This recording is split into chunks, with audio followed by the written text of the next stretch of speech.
Ayu Aprilia dikenal sebagai murid yang rajin dan memiliki semangat belajar yang tinggi.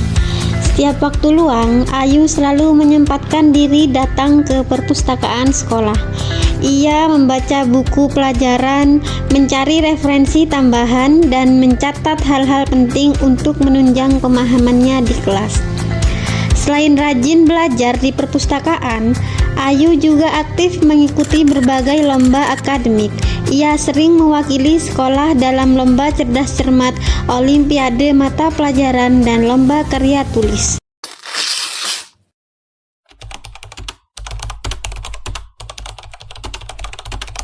Saat pelajaran berlangsung, guru sedang menjelaskan materi di depan kelas. Tiba-tiba, Ayu Aprilia masuk ke kelas dengan langkah pelan karena datang terlambat. Beberapa menit kemudian, saat guru masih menjelaskan, kepala Ayu tertunduk. Ia tertidur di dalam kelas dan tidak memperhatikan pelajaran, sehingga guru di depan pun menyadari hal tersebut.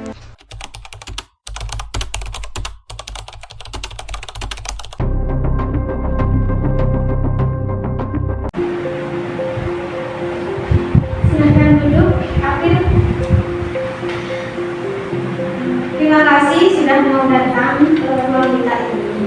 Di sini kamu bisa bercerita dengan nyaman dan apapun yang kamu sampaikan akan ibu jaga rahasianya.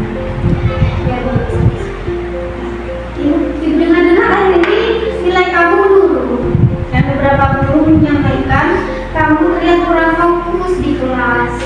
Bagaimana perasaan kamu sekarang? Sebenarnya Bu, saya lebih capek. Nilai saya turun, terus saya jadi malas belajar. Di rumah juga saya kepikiran masalah keluarga. Baik, Kamu sudah jujur, bisa kamu ceritakan lebih lanjut. Apa sih masalah kamu yang dihadapi sekarang? Kok bisa kamu turun prestasinya? sebenarnya saya tuh belum bertemu. Orang tua saya tuh sering berdekat dan mereka tuh kayak gak peduli aku. Jadi aku sering down gitu kan. Jadi malas belajar juga sering keganggu dari belajar tuh disitu terganggu dengan apa berantem gitu. Jadi yang mengalami prestasi belajar kamu menurun ini kondisi di rumah ya? Bisa jadi Kelelahan termasuk juga, dan menurutnya motivasi belajar juga. Ya. Ibu simpulkan dari cerita kamu ini bahwa sebenarnya penurunan prestasi kamu ini bukan karena kemampuan kamu, tetapi karena tekanan emosional dan kurangnya manajemen waktu. Kita masuk ke perencanaan ya. Ibu biar menangani masalah kamu ini. Kita akan mencoba beberapa langkah supaya prestasi kamu bisa meningkat kembali.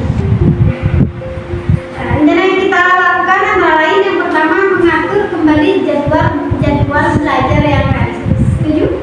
Kamu bisa nggak? Yang kedua, bisa kalau belajar gini aja, kalau kamu mengganggu belajar berdua nanti atau nongkrong nanti atau sini cerita ibu ngopi sama ibu juga gak apa-apa itu.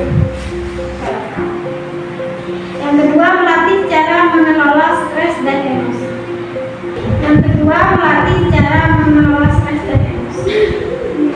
Jadi kayak kamu kalau stres kamu gini aja, kalau kamu kayak kamu mau meluapkan persiapan sampai ya. Ataupun kamu pergi ke sawah, kamu teriak keras-kerasnya, kasih kamu juga sampai pusing. Yang ketiga, meningkatkan motivasi belajar secara paham? Kamu ini cerdas loh, kayak usia memang kalau prestasi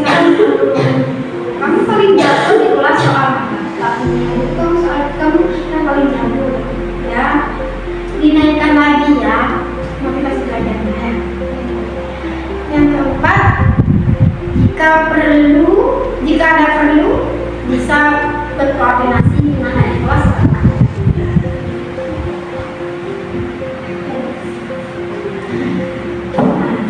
Oke, sekarang kita mulai dari hal-hal kecil.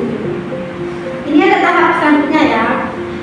Mulai dari hal-hal yang kecil. Coba buat jadwal belajar 30 menit setiap hari tanpa gangguan. Kamu pakai HP enggak? Aku biasanya pakai untuk belajar. Untuk HP biasanya aku taruh jauh-jauh. Itu kamu sudah efektif loh, sudah efisien.